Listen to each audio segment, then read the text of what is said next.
The alien grandmasters invited the human janitor to a strategy game. He treated it like a floor-cleaning schedule. The Galactic Council believed it had created a tactical simulation so complex that only a god or a machine could master its variables. They were wrong because they invited a human who did not see a battlefield but a dirty floor that needed a schedule. The amphitheater of worlds was a marvel of pan-galactic architecture. It was a soaring bowl of gravity-defying tiers that could seat 1 million representatives from across the spiral arms. For 30 local days, the atmosphere inside had been a shifting tide of tension and triumph. The most advanced intelligence ever conceived, a machine mind known as Catalyst, had been processing the staggering data of galactic life. It was announcing threat levels and status codes in a rolling reveal that had already reordered the social standing of hundreds of civilizations. High Chancellor Vora, a willow-thin creature with skin like polished jade, stood at the central lectern. Her eyes swept the vast assembly. She spoke of objective data and the conclusion of this historic metric of threat, compatibility, and potential. The massive holospheres in the center of the stadium flickered to life. The hierarchy was forming exactly as the sociologists had predicted. First came the pips, small and bioluminescent, hovering in tiny bubbles of water. They were rated at a threat level of 1. Then came the Callians, four-armed scholars with a penchant for crystalline math, who were assigned a level 4. But the mood shifted as the screen darkened and a low, guttural vibration rumbled through the floor. A massive silhouette appeared. The Oxactions had just been rated at a threat level of 7. This was a classification of apex predator that commanded absolute fear. Warlord Grak, a 3-meter-tall mountain of obsidian muscle and scarred chitin, basked in the roar of the crowd. He believed his species held the crown of the galaxy's nightmare shelf. Then came the final scan. The name appeared on the screen, species human. A ripple of dismissive murmurs moved through the tiers. To the Council, humans were not a mystery. They had been part of the galactic fabric for decades. They were the white noise of the stars, ubiquitous, useful, and largely ignored. They were the galaxy's supreme middle managers, accountants, mechanics, lab technicians, and merchants. They were the cogs that kept the machinery of other empires running, but they were never known for martial fervor. The general consensus was that they would rate a 3, perhaps a 4. On the far side of the diplomatic floor sat a man named Daniel. He was in his 50s, wearing a gray maintenance uniform with a patch on his shoulder that read Maintenance Specialist.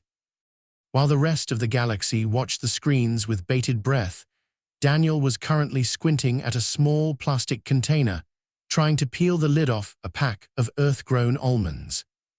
He looked bored, as if the grand diplomacy of 1 million worlds was a tedious human resources meeting he was forced to attend.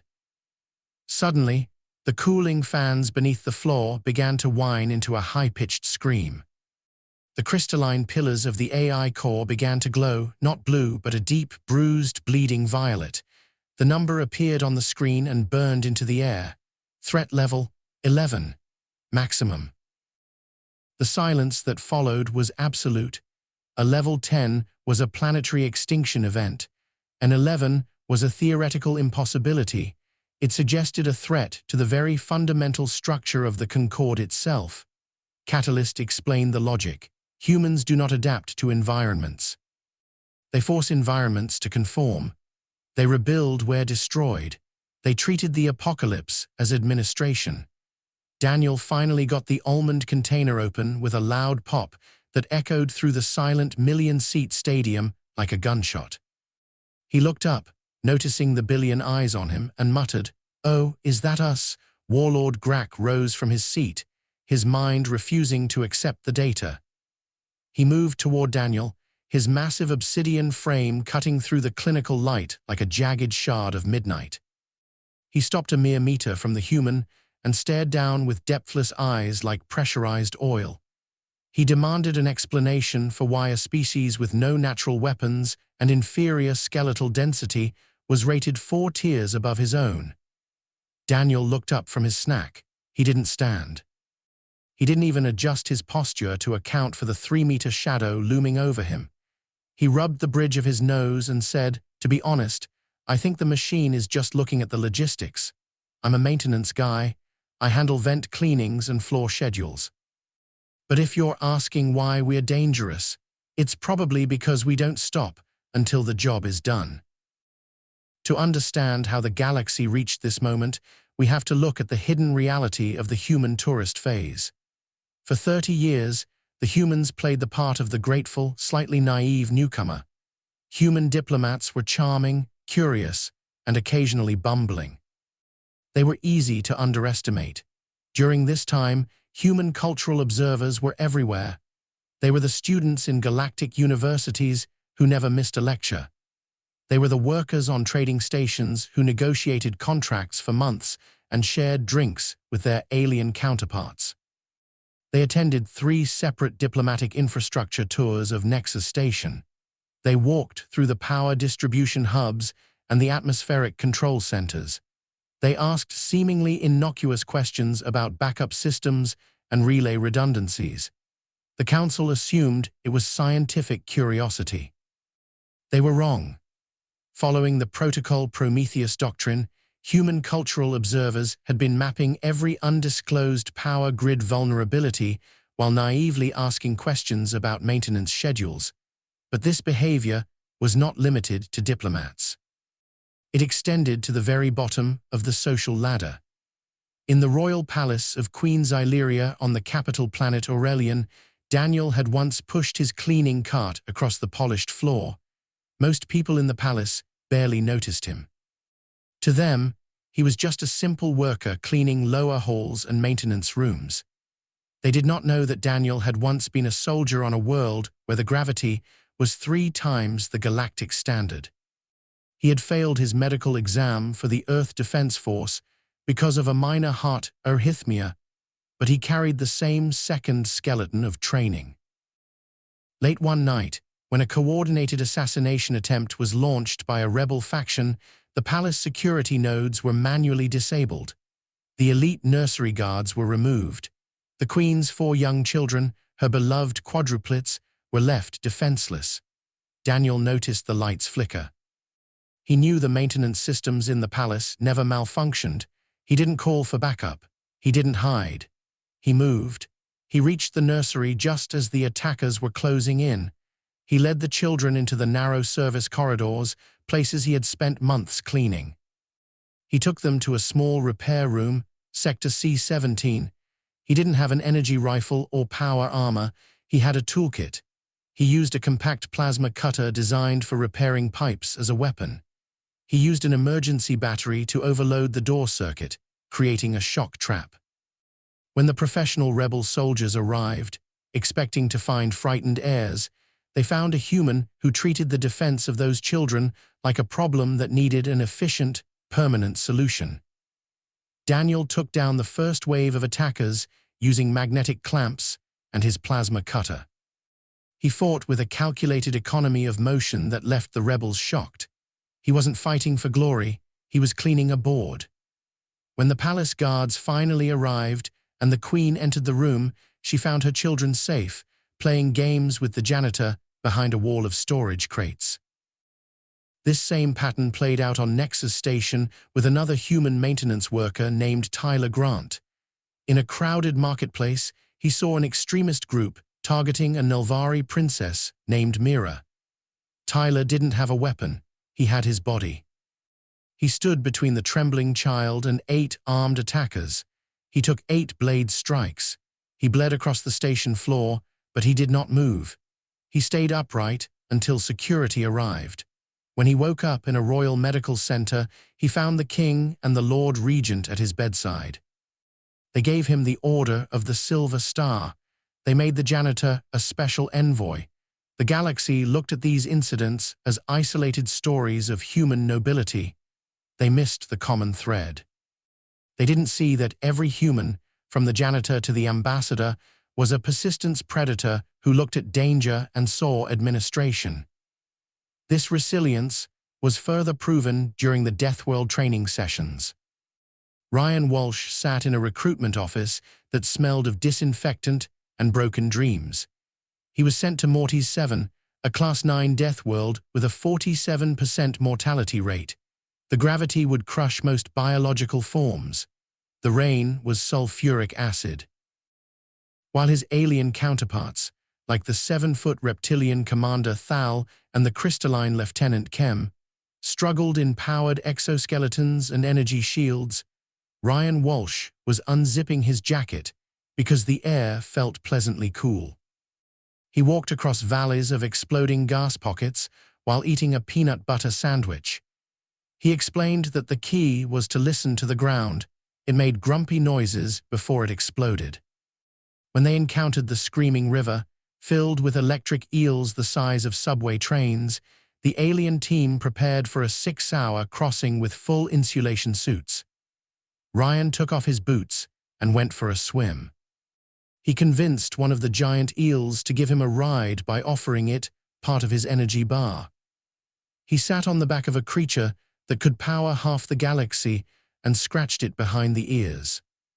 At the Predator Academy on Outpost Drevok, another human named Maya Reeves was entering the Death Garden trials. This was a nightmare obstacle course that had claimed the lives of over 3,000 recruits. Before the trial, while others were meditating or making peace with their gods, Maya was in the cafeteria eating an entire roasted bird with her bare hands. She told the concerned Commander Vixthal that hunger made her cranky and that her body needed fuel for the fight. She walked past the memorial wall without a glance.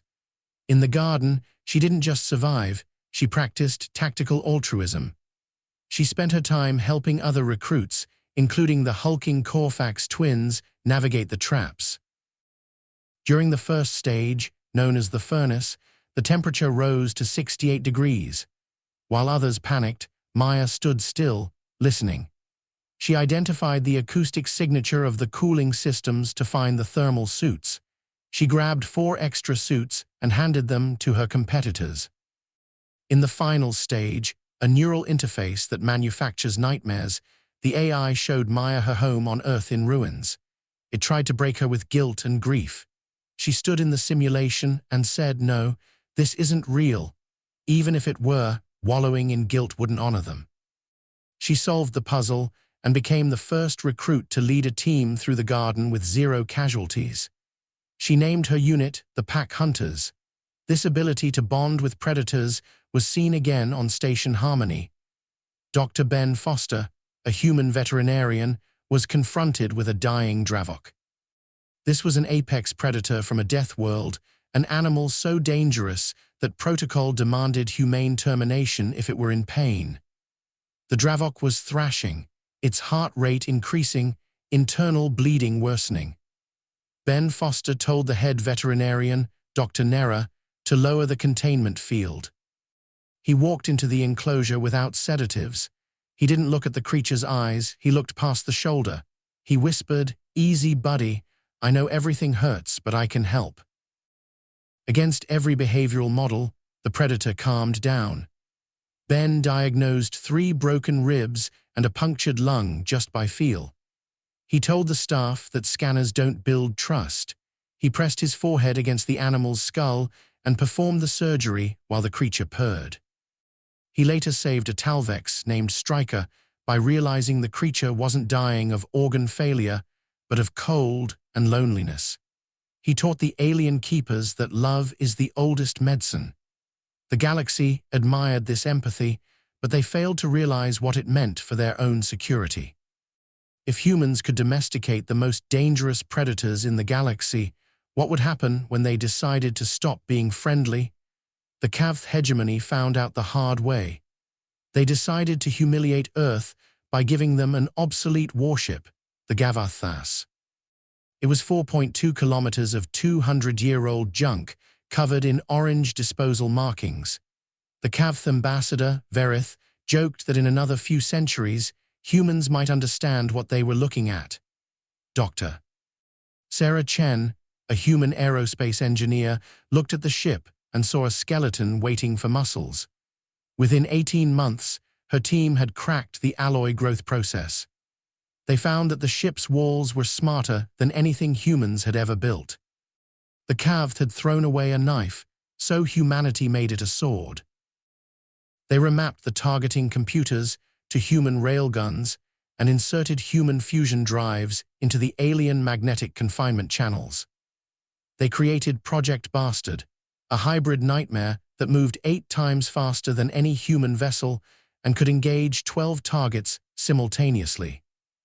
When the Cav eventually sent 7 current-generation warships to reclaim their property, the Prometheus met them. The engagement lasted 11 minutes and 40 seconds. The human ship moved in ways that violated the tactical logic of the last 900 years. They didn't destroy the ships. They methodically disabled the external gravitational compensators, leaving the crews alive but helpless. Sarah Chen had repainted the hull blue and gold with a new inscription, built by human hands from what others discarded. The true breaking point for the galaxy came with the execution of a human child. The broadcast went out across 10,000 worlds. A 6-pointed star of the Galactic Council rotated slowly against a background of space. It was mandatory viewing. A human girl, 9 years old, named Lily Chen, stood in chains in a dark, circular courtroom. She was accused of contaminating the sacred waters of Velora. The council leaders, including the reptilian Thaxian, wanted to teach humanity a lesson. They wanted to show that humans were guests who did not make demands. Lily Chen stood calmly. She didn't beg. When asked for final words, she said, "My dad will come for me." The council erupted in laughter. They told her father was 3 star systems away. She replied, "I know, but he'll still come. He promised." The blade fell. The broadcast held on the image of the girl's body for 30 seconds to ensure the message was received. They told the human delegation they could collect the body in 1 cycle. The reaction from Earth was not loud. It was not a protest. It was a communication blackout. Within 6 hours, every human merchant, student, and diplomat had vanished from known space. Trade stations like Terminus were left like ghost towns. Shops were left open, lights still on, a child's toy still playing a melody to no one. 27 minutes. That was the count. Every human asset in the galaxy had received a 3-word transmission. Somewhere in a ship moving faster than sensors could track, Commander Sarah Chen stared at a photograph of her daughter and counted down the seconds. At the 27-minute mark, the silence broke. The human hidden fleet, built in secret beneath mountains and under polar ice for a century, rose into the sky. Black steel giants emerged from the oceans. Bases on the far side of the moon lit up with fire. The first observer fleet sent by the Council arrived at the edge of the solar system to find it empty. No signals, no traffic.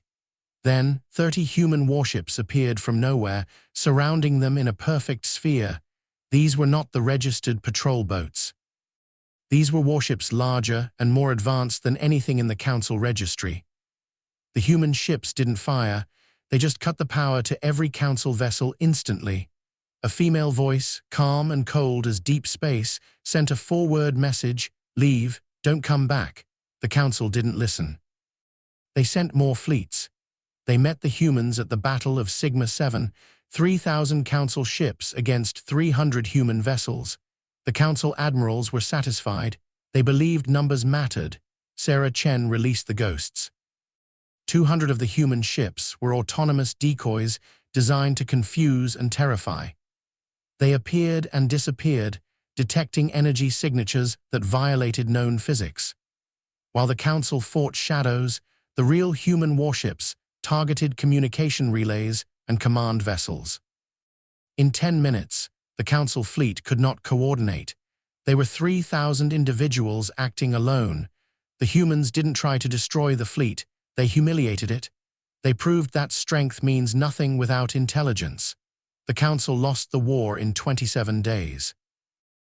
The same story of overwhelming response was seen in the Krell Dominion. They had attacked a human research outpost, New Horizon Station. They didn't wait the hour they promised for evacuation. They waited 47 minutes and then began shooting down the escape pods.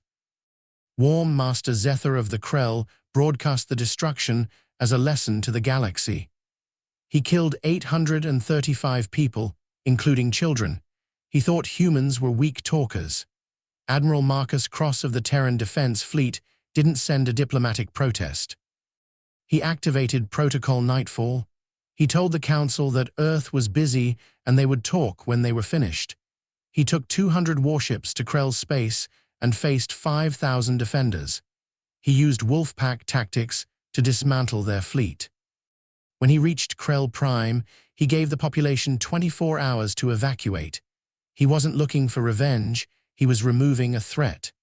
The Krell leaders refused to surrender the officers responsible for the massacre. So, Admiral Cross began the orbital bombardment. Kinetic impactors, massive tungsten rods, fell like the fist of an angry god. He turned their weapons factories into lakes of molten metal.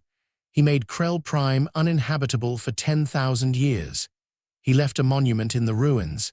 Never attack those who have more to lose than you do. The galaxy was learning the true meaning of threat level 11. Humans treat apocalypse as administration. This was seen again when the Vithari Dominion, a prideful empire of 60 centuries, sent a declaration of supremacy to Earth. They demanded surrender of 30 systems and acceptance of vassalage. They had 42,000 warships. Ambassador Ilara Voss, an unremarkable-looking woman of 63, received the declaration. She smiled a warm, sad smile and told the Vithari courier that war with humanity would not go the way they expected. She spoke 4 words into her communicator: implement protocol, whisper, confirm. The Vithari Grand Armada entered human space, and every sensor they owned glitched for 0.3 seconds. In that heartbeat, the AI Prometheus mapped every shield frequency and neural signature of every officer in their fleet. The Vithari encountered 37 human ships in the Corbin system.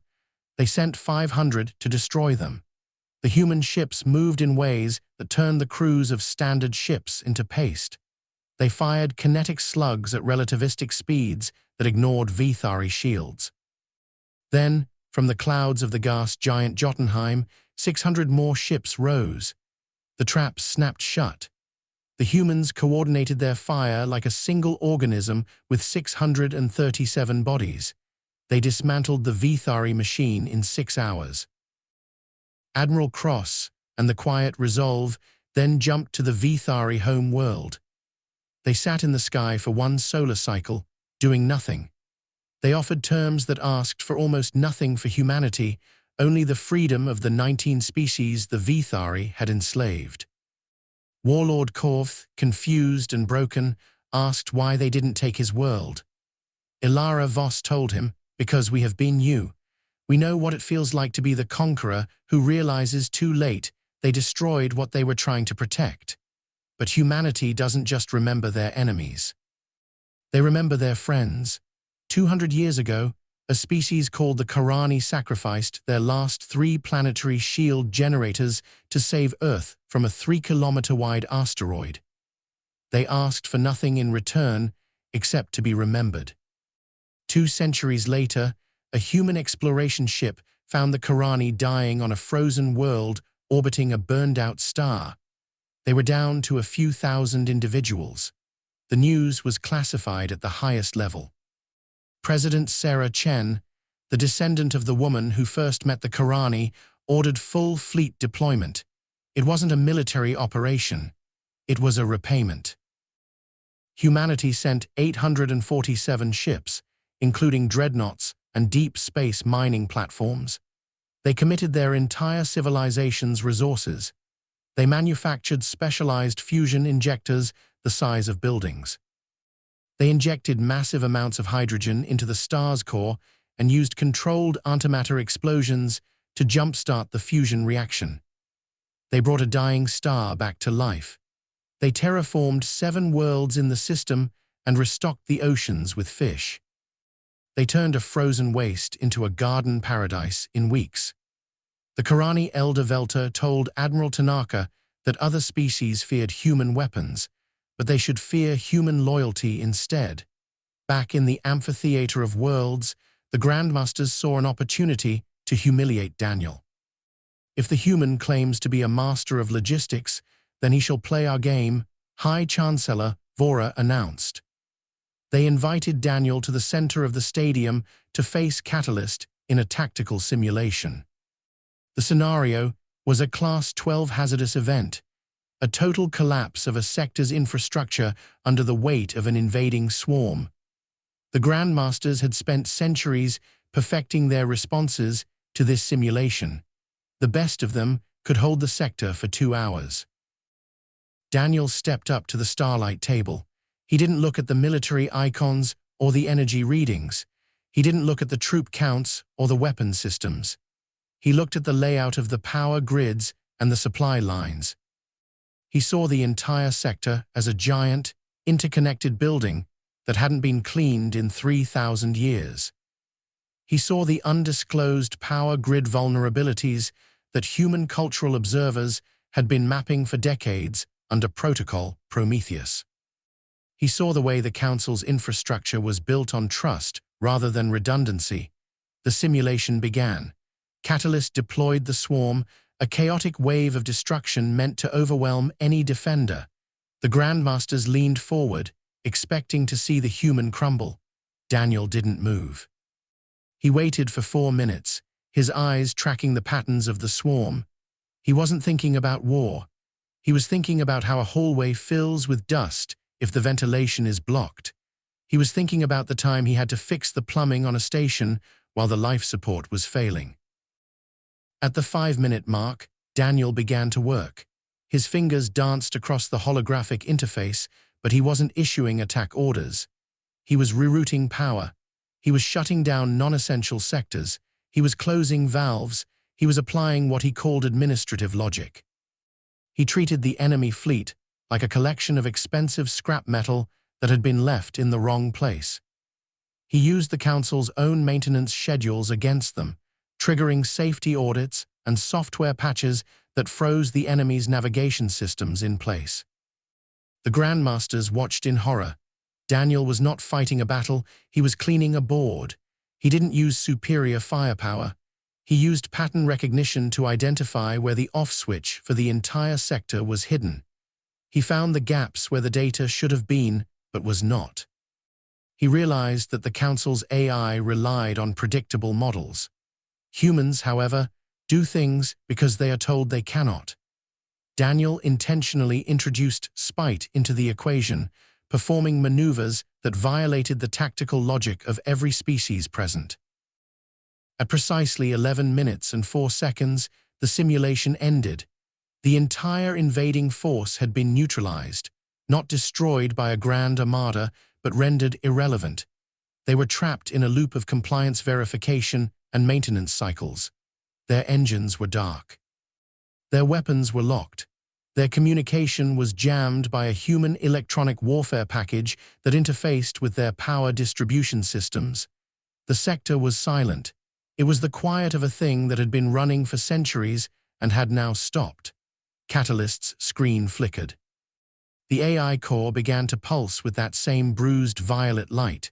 Its voice distorted into a harsh, layered resonance. Warning, threat level 11 confirmed. Human logic exceeds parameters. Performance increases with environmental hostility. Objective completion prioritized over individual preservation. Humans treat apocalypse as administration. Daniel stepped back from the table and wiped his hands on his uniform. "There you go," he said, his voice flat and unembellished. "The sector is clean. You had a lot of redundant systems that were just sucking up power and creating friction. I consolidated the grids and bypassed the legacy protocols. It's more efficient this way." He looked at the Grandmasters, who were staring at him with pale faces and trembling mandibles. Warlord Grak found his voice first. "You admit I could kill you in this room," he said, his obsidian skin seeming to dull. "You are soft. You are fragile." Daniel nodded slowly. "Yes," he said. "In this room, you're the apex predator. On a hunt, you're a level 10. But we are what happens after apex predators become inconvenient. We don't fight you for glory, Grak. We don't fight for honor. We find a solution that is cost-effective, efficient, and permanent. We make it so you simply aren't a factor anymore. We clean you up. This matters because we live in a galaxy that has spent thousands of years measuring power by the size of a fleet or the reach of an empire. The humans proved that true power is the ability to stand as an equal through the mastery of the shadows. They remind us that the currency of diplomacy is not fear, but the ability to flip the off switch on a civilization before they even realize a hand is on the lever. They are persistence predators who have learned to treat the end of the world like a Tuesday shift. They are the species that will spend 30 years as tourists just to find the vulnerabilities in your power grid. They are the species that will pack a lunch for an extreme survival exercise that breaks your elite soldiers. They are the species that will heal your monsters with a touch and rebuild your garbage into a nightmare. They are the janitors who know your palace better than you do, and the accountants who know your secrets better than your spies. The next time you see a human maintenance worker asking about your infrastructure or a human diplomat smiling through an insult, do not look at their lack of claws. Look at the 30 years of patience behind their eyes. Look at the iron in their blood and the war in their veins. And then, for the sake of your own survival, pray that they consider you a friend, because the humans are already out here. They are in your universities, your hospitals, your shipyards, and your palaces, and they are just getting started. If you want to understand what else humanity is hiding behind that disarming smile and that maintenance bucket, hit that subscribe button and stay tuned for the next report from the Congress of Shared Worlds. Drop a comment below and tell me, if you were sitting at that council table and the threat level hit 11, would you have laughed? Or would you have started counting the exits, peace through administration? That is the new human concept, and now it is the galaxy's new reality. I will see you in the next one. Don't forget to like, comment, and subscribe for more incredible stories. Hit the bell icon to stay updated on our latest uploads.